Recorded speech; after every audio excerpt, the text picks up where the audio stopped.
My philosophy in wood turning is very simple. I try to, I don't preconceive the shape very much. I want the shape to look nice, but I really want to bring out the wood grain.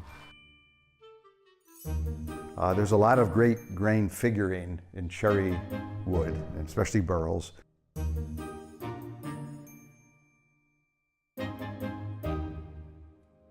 And the great thing about wood turning is that as I carve it, I can watch the wood peel away. It's a magical, mesmerizing experience. It's a lot of fun.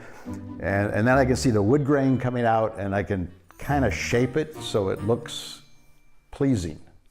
But my main goal is to bring out the wood grain, to try to show the wood the best that I can. And that's where I'll be trying to do that.